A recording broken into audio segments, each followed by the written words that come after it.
ancient world. It would become known as the Turin Erotic Papyrus and would be one of the most controversial artifacts ever found from the ancient world. It's full-on pornography, really. Even by today's standards, the images on the 3,000-year-old papyrus are explicit. If you sit and look at it, I think you have to be looking at one of the most shocking sets of images from the whole of antiquity. How does this one discovery change our perception of ancient Egypt? The Egyptians we tend to think of being much more buttoned up and repressed, but actually that's completely wrong. What intimate messages are hidden among all the symbols, codes, and clues? Egypt is the untold story of the ancient world. If we can decode the sexual mores, the customs, the morals, the laws of ancient Egypt, we can understand for the first time what was really happening between the sheets in ancient Egypt.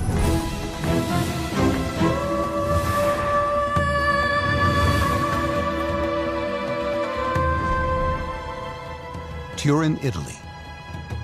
Among the collection of artifacts in the Egyptian Museum, the largest in the world outside Cairo, one item stands out. Papyrus 55001, more commonly known as the Turin Erotic Papyrus. It's a very explicit sexual document from ancient Egypt. It's a very rare example because there aren't all that many of that kind. Depicted within its fragments are images of 12 ordinary men and women in explicit sexual positions. For centuries, it was kept out of public view. It was locked away in libraries and you had to go and register to look at it and have a very good reason for looking at it, and then it was only men. So in the Victorian times when it was published, women would have no good reason to go and look at something as filthy as the Turin Papyrus. The controversy that has always followed the Turin Erotic Papyrus has created a mystery. Even today, we don't know its true meaning. Does it portray the sex lives of the gods and provide a coded message to the afterlife? Is it part of an elaborate and mystical ritual of conception? Or is it simply a relic of everyday erotica, an ancient pornographic magazine? Now, for the first time on television, we will decode this ancient puzzle. By deciphering its images and symbols, we will discover its true meaning and gain a more intimate view of the sexual lives of ancient Egyptians. By looking at the data we have for ancient Egyptian sexuality, we get a sense of the people as they actually were, with the same issues, the same emotions, the same desires as us. And I think that view of them is much more interesting than just seeing them as strange, exotic figures dominated by mummies, myths, magic, and pyramids. For centuries, the sex lives of ancient Egypt were overshadowed by other civilizations. The Greeks and the Romans have the reputation for being very lustful societies, and that's partly because of the evidence that they've left behind.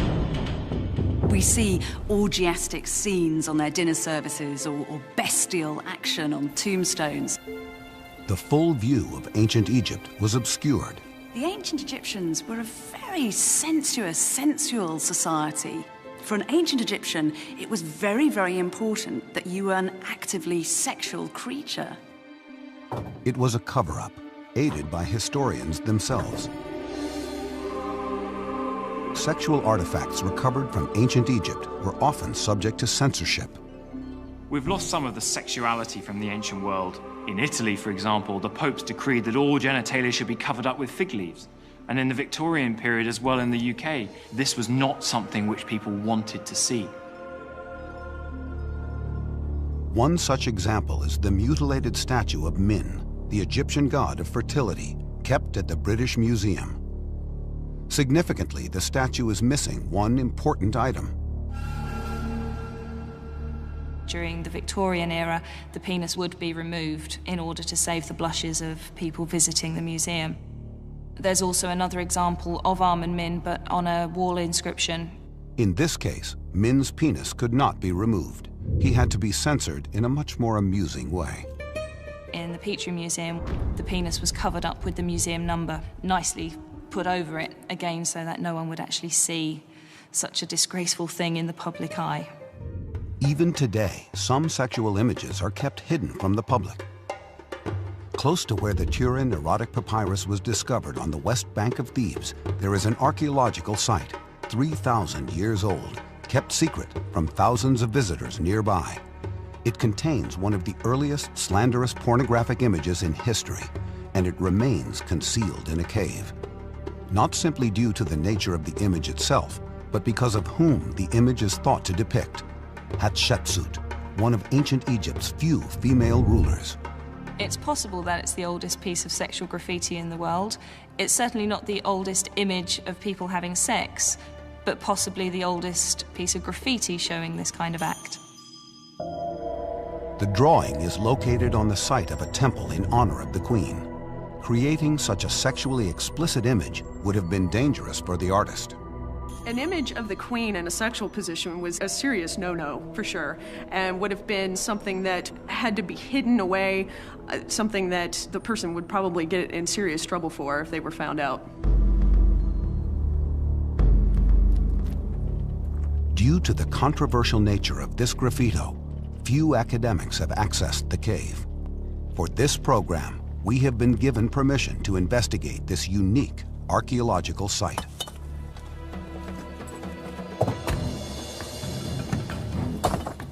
They block up the site to keep visitors out, and nobody gets to go in, usually. So now I'm getting to go in, and I'm very excited. So we're gonna take the door down, and we're gonna go in. Okay, shukran.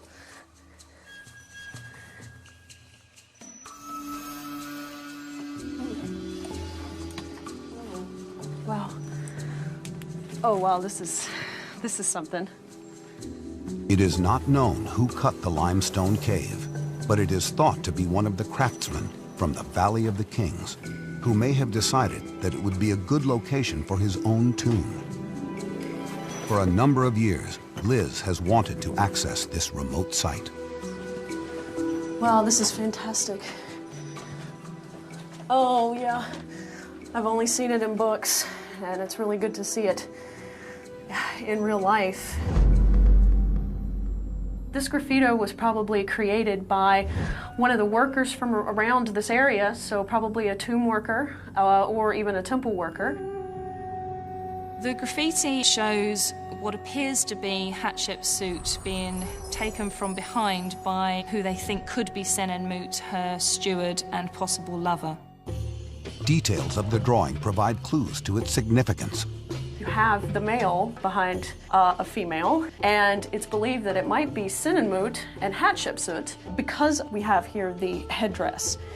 They think it's maybe the Nemes headdress, which would have been a sign of royalty, and since it's obviously a female figure, they thought, well, this was probably Hatshepsut.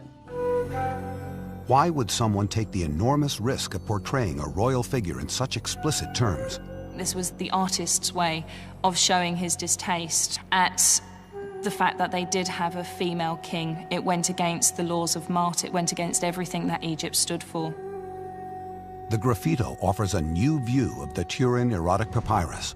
When matched against the Turin images, it shows similarities to one of the 12 sexual intercourse positions depicted. Could it also have been a slanderous message?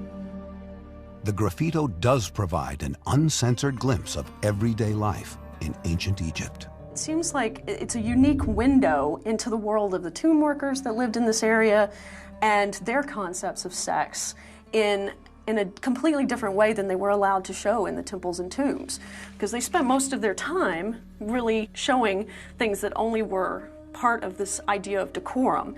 And in here, they could express themselves in a completely different way. But Egyptologists still face an incomplete picture of sexual life in ancient Egypt. To get the full intimate details, we must piece together the true meaning of the Turin erotic papyrus. Could they be messages to the kings and queens of ancient Egypt, or perhaps to an even higher power? To find out, we must explore the tombs and temples of the gods. There, the walls are filled with hidden codes, and if you know where to look, the sexual messages are everywhere. We are decoding an ancient sexual artifact known as the Turin erotic papyrus. Could it be a message to Egyptian royalty, like this piece of graffito found near the Valley of the Kings? Or could it be a message to a higher power, a message to the gods? To find out, we must enter the sacred temples, the gateway to the afterlife. Here, the images contain a code, symbols filled with sexual messages. In religious iconography on temple walls, you see a lot of gods with huge erections, you see deities having sex, but Egyptian temples are very much enclosed spaces, which very few people would have access to. Journeying along the River Nile, a team of experts will enter the sacred heart of Egypt's most important temples. By analyzing their artwork, they can unlock their hidden meaning. In contrast to the showy, pornographic world of ancient Rome, Egyptian sex is much more coded, much more symbolically displayed. Central to the tombs was the idea that when you died, your body would need to go to the afterlife. The tombs were portals, and sex would be an important part of that transition. When you die, the idea is it's not the end of life, it's the beginning of a new life. And the beginning of new life starts with birth. So you do have the sexuality and fertility aspects associated with everything to do with death and the funerary rituals. Dr. Lisa Manickay is one of the leading experts in the sexual history of ancient Egypt. She has been studying Egyptian tomb art for the last 45 years. On the walls of some of the tomb chapels, we have a number of scenes that look like scenes out of daily life, the ideal daily life scenes, parties, banquets, etc. But they all have a funerary purpose because they are on the walls of a tomb chapel. The ancient Egyptians believed these images were instrumental in the act of being reborn. This is sex in disguise, you may call it like that. It is a picture of the ideal occasion in real life. In order to be reborn, you have to have these sexual activities that goes before any birth or rebirth. Symbols that we see on the temple walls are also present on the Turin erotic papyrus. The key word here is the lotus flower. The lotus flower is a symbol of resurrection. Probably had narcotic properties, so it's not without reason that they're sniffing these lotus flowers, but they're just everywhere. There are also other similarities between the codes here and our mysterious papyrus, symbols that also ring true today. Sex is greatly facilitated, I think, the initial steps by means of alcohol, and the Egyptian knew that. And we always have this triangle of sexuality, of music, and of drunkenness. It really goes together. It did then as it does today. The messages reveal that sex was central to rebirth in the afterlife, but their interpretation can be complex. Sexuality was of paramount importance, and it is displayed not directly, but through symbols. Leaving the temples of Luxor behind, Lisa is traveling to the Egyptian capital, Cairo, to study one of the most important finds from the ancient world, the treasures of Tutankhamun. Hidden on a 3,500-year-old clothes chest, Lisa believes she has found a significant clue to how the ancient Egyptians depicted sex in a covert manner. This is a clothes chest that was found in the tomb of Tutankhamun. On it we see a picture of the king sitting on a chair, shooting bow and arrow. At his feet we have his wife, Queen Ankhesenamun, who's holding an arrow ready for him to shoot. The mere fact that he's actually shown in that position, shooting with bow and arrow, takes us to the real significance of this scene, the symbolic, encoded message. The key to this clue is its double meaning. The word seti in Egyptian means shooting, but it also means to ejaculate, which has a very sexual significance because they wanted to be reborn in the hereafter, in the afterlife. And in order to be reborn, they had to have some sexual activity beforehand. And this is what is explained here in a coded message. And this is a way of visualizing this very vital sexual energy which they needed to be reborn. Hunting was a common metaphor for sexual prowess in the ancient world. Similar codes have been found on the tomb wall of an accountant named Nebamun. It shows Nebamun accompanied by his wife, his young daughter, and he's out in the marshes hunting birds and catching fish.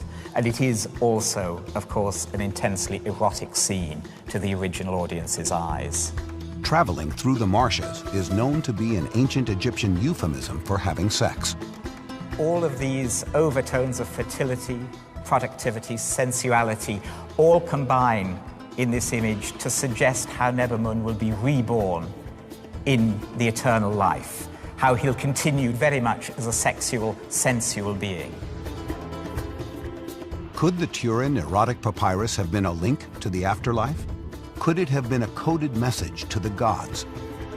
It does show the 12 positions of intercourse. Whether they relate to this world or the next or to the world of the gods, that is very much debated at the moment. To find out, we must first explore the sex lives of the ancient Egyptian gods themselves. Only certain people would be able to come into this part of the temple, probably priests, not ordinary people who would be kept outside the temple precinct. So these images would be hidden and wouldn't be a part of what the everyday people would be seeing. 3 hours south of Luxor is the Temple of Abydos.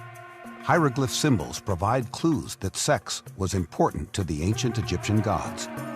The ancient Egyptians had two ways of writing their language, one of which was in hieroglyphics, or sacred carved writings. There's a lot of symbolic imagery behind both the illustrations themselves and the writing system, because each individual hieroglyph is in fact a picture of something. There are a lot of different meanings. Things can be read in a variety of different ways. In this section right here, you can see this one particular sign, which is a phallus. The phallus is part of the Egyptian repertoire of hieroglyphic signs, and it can have one of many meanings, but it is indeed a very sexual symbol. The phallus hieroglyph signifies masculinity, aggression, fertility, and sexual power, revealing a sexual side to the gods. Sex was deeply ingrained into religious beliefs. The whole of Egyptian society is certainly based around sex in the sense that they understood its importance and its significance, and that without the sexual act, their society wouldn't continue. Sex was also central to ancient Egyptian creation myths. Contained within the British Museum is an ancient papyrus which shows how the Egyptians believed their gods performed sexual acts to create the world. It's a rare piece of evidence which reveals that sex formed a magical and mystical aspect to religious beliefs in ancient Egypt. In one way, the Egyptians are very different from us. They are very discreet about human sexual activity. But when it comes to the gods, the iconography to us seems just to be simply pornographic. To represent how self-sustaining and fertile the earth is, the ancient Egyptians show the autofellatio of the earth god Geb. It's not something we would consider putting in a religious context, still less burying as a religious document with a priestess of the main god of the time. The men in the Turin erotic papyrus are all exceptionally endowed, like the god Geb. Rather than mere mortals, could these men and their sexual acts be a depiction of gods in the afterlife?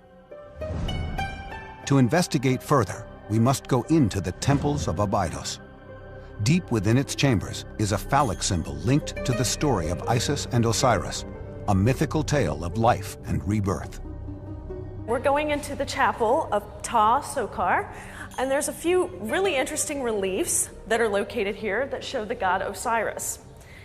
Here we have an image of the mummiform Osiris shown on a bed with the goddess Isis as a bird located on top of his erect phallus. The scene is a lot more coded than you would see in a tomb or maybe even a graffiti or whatnot, because it shows the gods. And so you don't have the image of Isis as a woman, you have an image of Isis shown as a kite or a bird of prey. This was probably not a shocking image to the Egyptians, though. It's something that showed the power of Osiris through his phallus, and it was very important to show these two on a different level than, say, the rest of the divinities or even the rest of the population at large. Even today, this sexual artifact still holds a certain power for some visitors.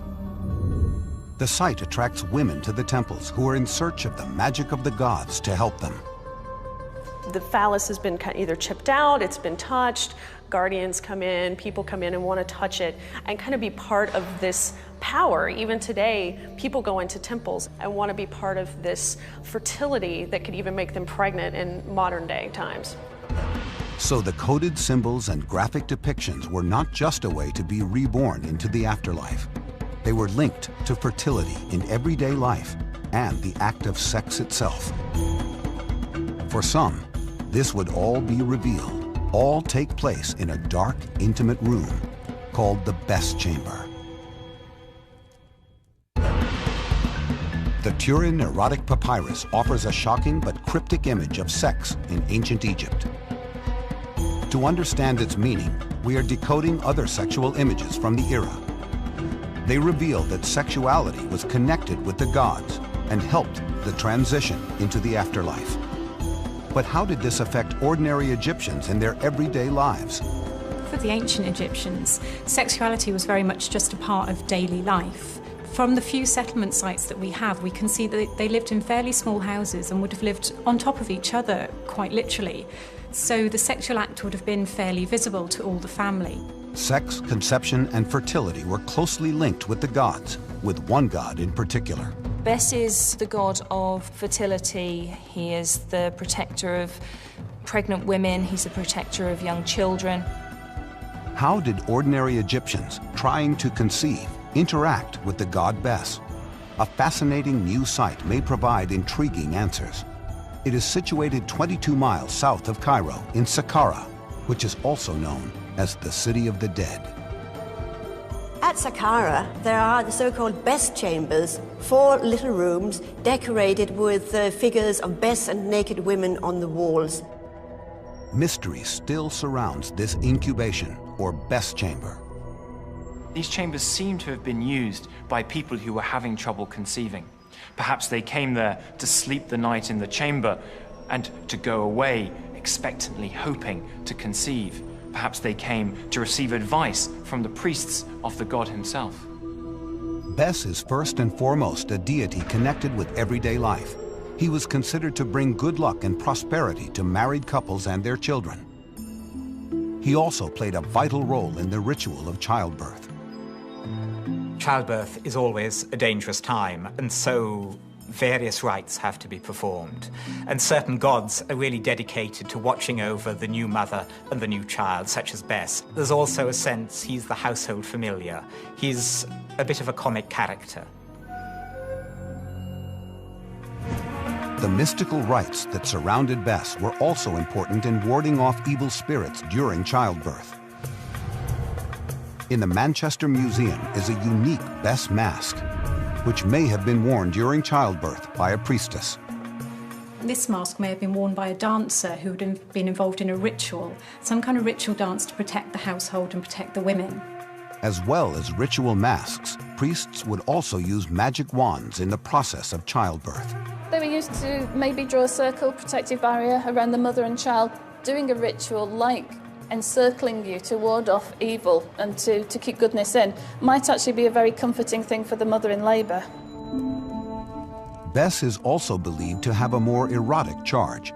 One theory suggests that he was used to prevent sexually transmitted diseases.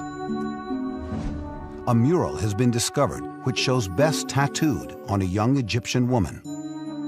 Tattoos in Egyptian society were almost exclusively drawn on the most erotic parts of the female body. What we've got here is a New Kingdom fertility figurine. She's got tattoos across her buttocks. There's a line of dots, rather like a belt, also a sign of fertility and sexuality. Another interesting feature is the fact she doesn't have any feet. And the reason for this is so that when she's placed into the tomb, she doesn't run away taking her fertility with her. Egyptologists believe these statuettes, called Brides of the Dead, were symbols of fertility and rejuvenation. Strange markings on tattooed mummies have led other scholars to ask if tattoos were used to protect the unborn child. One theory is that dots were tattooed on a woman's abdomen. During childbirth, as the stomach expands, the dots would create a net-like structure, protecting the child. But there is another side to the god Bes. He's also the patron god of dancing, music, singing, getting drunk, all the sort of fun party aspects. Another depiction of Bes on the thigh of an Egyptian woman is shown on a blue bowl which dates to 1300 BC. the woman depicted is a musician, which is apt, as sex and music were very much linked. Today, modern belly dancers use coin belts to accentuate the sensuality of the movements, as well as the sounds. And sound would be a key signifier of sex in ancient Egypt. There are also scenes of music, because music and sexuality go together. Images of music and dancing would signify another association with the gods. One goddess in particular reveals another side to sex for the ordinary Egyptian. The goddess known as Hathor, the daughter of the sun god Ra, was the most important deity in one's sexual life. She was the goddess of physical love and spiritual love. There was one object that was particularly important in the cult of Hathor, and that's what's called a sistrum, a sacred rattle, which has a picture of Hathor on it. And whenever anybody rattled and made a noise with such a sistrum, it meant that the goddess was present, she was there.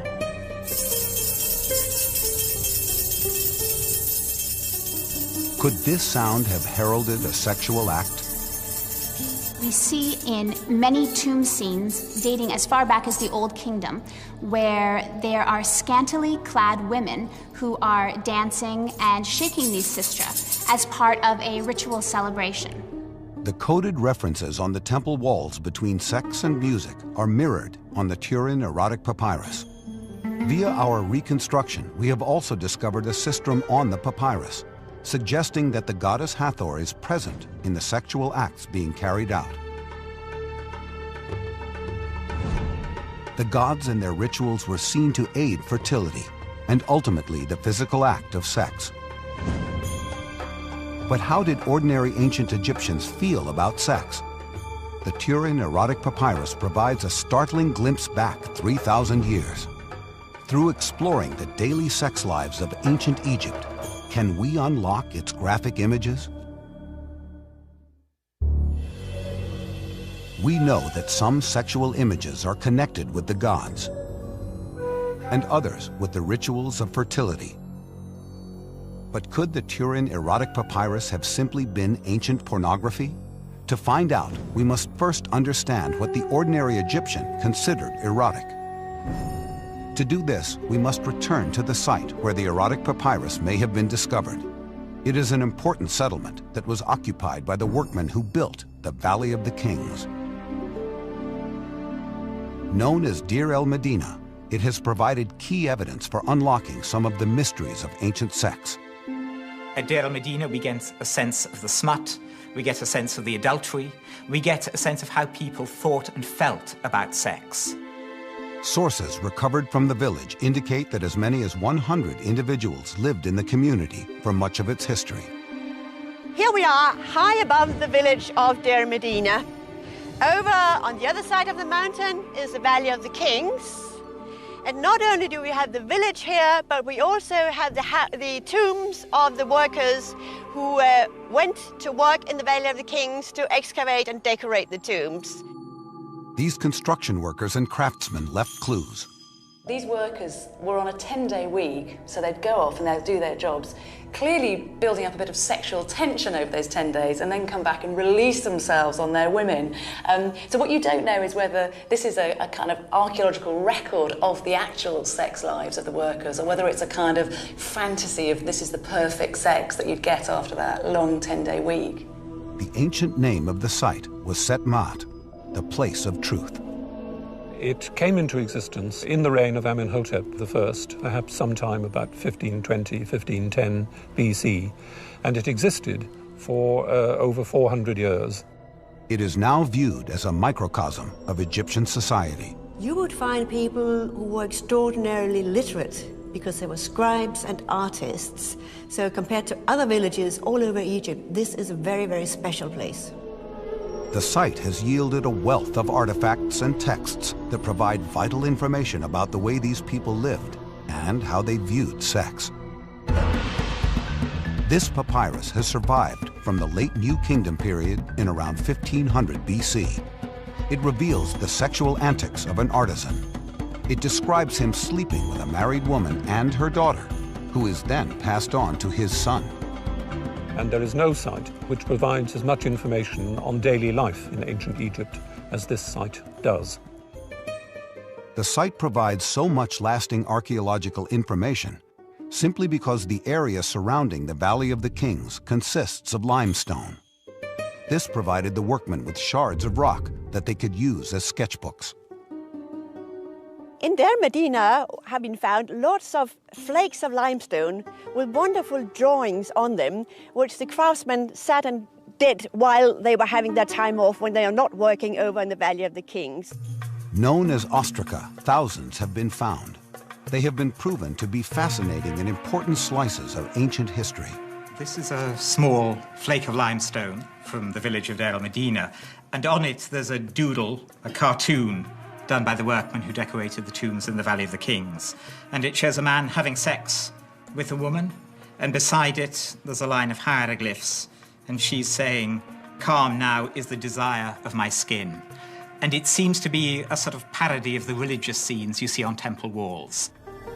The craftsmen would use these pieces of rock as sketchbooks for their thoughts which would reflect everyday life. Some of these drawings also have erotic scenes, people having sexual intercourse, which is a very rare thing in Egyptian art, even in unofficial art. But this is a place where these things would come from. Just like Egyptian statues, these images were subject to censorship through the ages.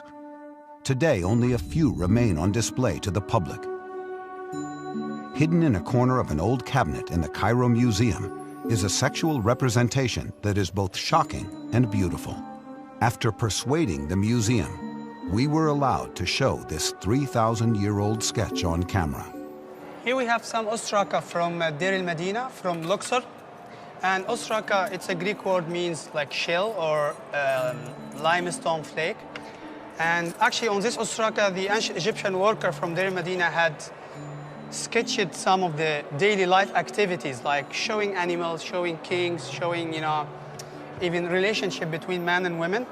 Like this one, for example, it shows a man and woman making love, and it's painted in black ink. The man is kneeling in front of the lady, and she's wrapping her legs, her thighs, around his neck. This must have been one of the favorite ones because it has been depicted so often. It's beautifully drawn because not all the pornographic drawings are very well drawn, but this one is, from an artistic point of view, it's also very high quality.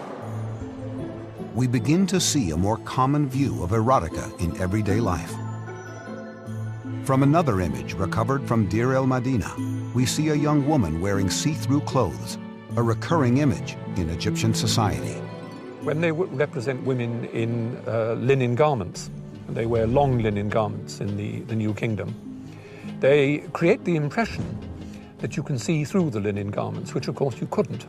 But high-quality linen will cling to the shape of the body, and they therefore represent the ghost of the body underneath, which again indicates the interest in the female form. By studying ancient Egyptian love poetry, we can gain a further insight into the type of sexual fantasies that were prevalent in everyday society. These texts reveal the sensual feelings of ancient Egyptians. Around about 1500 BC, we start to get evidence of this beautiful love poetry that ancient Egyptians would write to one another. The men are all described as kind of superheroes, and the ideal woman emerges wet from the Nile with her clothes clinging to her body. Bettany Hughes discovers one reference to a fantasy that is just as evocative today. This is one very good example of a bit of love poetry which came from Deir el-Medina, and it was written about 3,000 years ago. It's a lover who's writing to his girlfriend, and he describes her perfect white breast, that she has fingers like lotus flowers. He says, in her thighs her beauty rests, and when she passes, all men turn their necks to look at her. All the clues come together to paint a vivid picture of the ultimate ancient Egyptian male fantasy. A beautiful and seductive young woman rising, dripping wet from the sacred River Nile. It's a seductive image we could easily see in a movie or advertisement today. They were very sensitive, and if the words are anything to go by, then some of them were clearly very skilled lovers too. So if they had the same sexual appetite as we do, did the ancients also have the same voyeuristic desires? Could the sexually explicit papyrus be the world's first men's magazine? The smoking gun that reveals the truth about sex in ancient Egypt. The Turin Erotic Papyrus is one of the most sexually explicit documents ever recovered from antiquity, yet its true meaning remains a mystery. It's a code that needs to be cracked if we are to understand the truth about the real sex lives of the ancient Egyptians.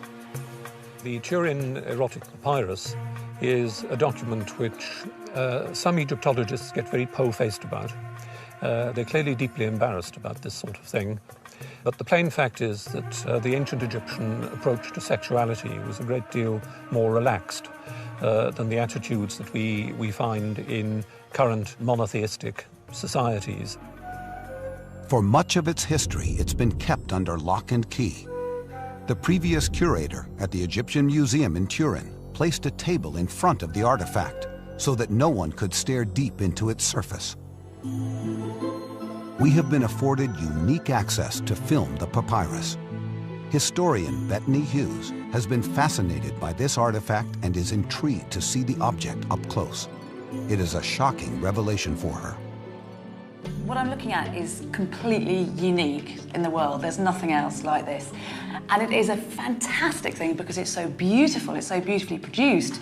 But then when you get into it and see what the pictures are, this is where it becomes really intriguing because this is basically Playboy magazine of the ancient world. So there's 12 erotic scenes here where elderly men are having a great time with young, beautiful Egyptian girls.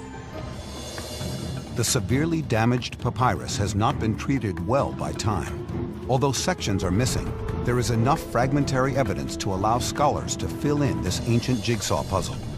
Using this information, we have restored the papyrus to its original state using computer graphics. This is our depiction of the graphic images that the ancient Egyptians would have seen over 3 millennia ago. With something like the Turin Erotic Papyrus, it's very hard to know what it was used for. It certainly wasn't written by peasant farmers. It comes from very literate, sophisticated people. Some modern scholars have thought it's a treatise on the art of lovemaking. Some have suggested that it's a religious text. On one section of the papyrus are images of animals imitating human behavior, which has left some scholars to believe that the papyrus is meant to be humorous. So whether this was someone's way of spending the hours in the evening was to sketch this, or whether there was some deeper purpose, we don't really know. As the images come to life, various scenes are depicted showing sexual positions. One sequence shows a woman having sex on a chariot, a mysterious image to scholars. And I'm not completely sure what's going on here, because this is a very rare image in ancient Egyptian art, but I think what it probably is the chariot was a real symbol of prestige and power. So probably what you've got is a conflation of sex and violence 3,200 years ago, just as we put the two together today. The woman's hair is being pulled by the old man.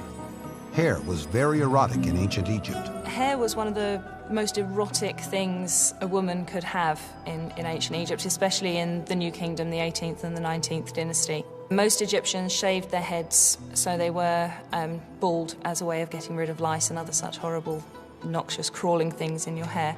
So they would wear these very elaborate wigs. Other Egyptian texts refer to hair. One states, "Put your wig on and let's go to bed." The idea was that the bigger and more elaborate your wig, the sexier you were. And in some of the 19th dynasty love poetry, they do actually refer to women being so enamored with their loved one that they forget what they're doing and they leave their hair half undone, and it's the equivalent of being caught naked, really, to be caught with your wig only half prepared. Our ideas of rock and roll hedonism also seem to be present in the papyrus. Young girls servicing aging men while high on drugs. We see images of scantily clad young ladies involved in the sexual act. On the top of their heads, depicted is a lotus flower. Now, clearly they aren't wearing these lotus flowers, but the lotus flowers are symbols. And what we learn from seeing these lotus flowers is that these young women are under the influence of the narcotic that could be extracted from the lotus flower. And so what we are to understand by that is that these women are open to enjoying the sexual act. With evidence of drugs, alcohol, music, and aging men, are we looking at an ancient brothel? I suspect this is a brothel. I mean, there's a lot of sexual action going on here. It would be hard to imagine this was just a normal night out in Bronze Age Egypt. Interestingly, actually, if this is a brothel, then the prostitutes, of course, wouldn't have been paid in money because there wasn't cash at this time. So they'd have been paid for their services in something like fish or maybe a bushel of wheat. But what evidence is there of prostitutes in ancient Egypt? It's very likely prostitutes existed. As they say, it's the oldest profession in the world. We do have snippets of information that could suggest prostitution existed, one being the Turin erotic papyrus, which could be a story of a New Kingdom brothel in Thebes. Can we answer the burning questions? Who was the papyrus made for? What was it for? There's a huge debate about what is the significance of the Turin erotic papyrus. We have 12 different positions of intercourse. Some would like to relate it to the world of the gods. Others say that's a Theban priest having a night out in a brothel or something like that. But very likely it's either a piece of early pornography. The clue here is actually the text that's written in between the figures, because that gives scraps of the conversation that the parties are having. One image shows a woman pleasuring herself on an ancient pot known as an amphora. She paints her lips as she does so. The text next to this picture is still visible. At first glance, what you see is that she's applying lipstick. She's kind of dabbing it on with a long brush, staring into a mirror, and that in itself was an erotic act in Egypt, because mirrors often had handles in the shape of a beautiful woman. But then, when your eye moves down, you see that it gets really quite pornographically raunchy. That actually this young girl is sitting with her legs wide apart on top of an amphora, which is turned upside down, so the point is inserted inside her.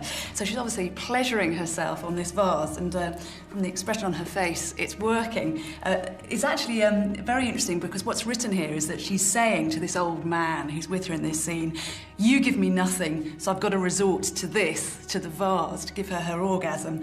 And then just down here, you can see it's very fragmentary, it's very broken. You just about read out, she's kind of saying, "Come here, big boy, dirty boy, you kind of sex criminal." He's obviously enjoying this moment because he's got a huge engorged phallus which is resting just next to the amphora. Ultimately, the evidence suggests the Turin erotic papyrus may be the world's oldest men's pornographic magazine. The artist is representing sexual activity with enormous enthusiasm and with lots of salacious detail. I think that he would be a bit like those characters you used to find in Cairo in the old days, who'd sidle up to you and say, "Hey, mister, you want to see a dirty picture?" I very much like the idea that this is a kind of precursor of Playboy. We may never determine who precisely created the Turin erotic papyrus and for what purpose. What we do know is that 3,000 years later, experts regard it as one of the most important artifacts of antiquity. The priceless thing about this papyrus is that it allows you to decode real Egyptian sexuality. I mean, this is a way that you can understand how the ancient Egyptians had sex, what they enjoyed doing, and what was just a little bit dangerous and naughty for them. At the end of our journey, mysteries still remain about sex in ancient Egypt. But by decoding their imagery, we have pieced together a more complete picture. The Turin erotic papyrus is a lens. It provides a stunning new view into the civilization that created it, shedding light on their beliefs on the afterlife, rituals of fertility, and attitudes toward erotica. An intimate view of sex in the ancient world.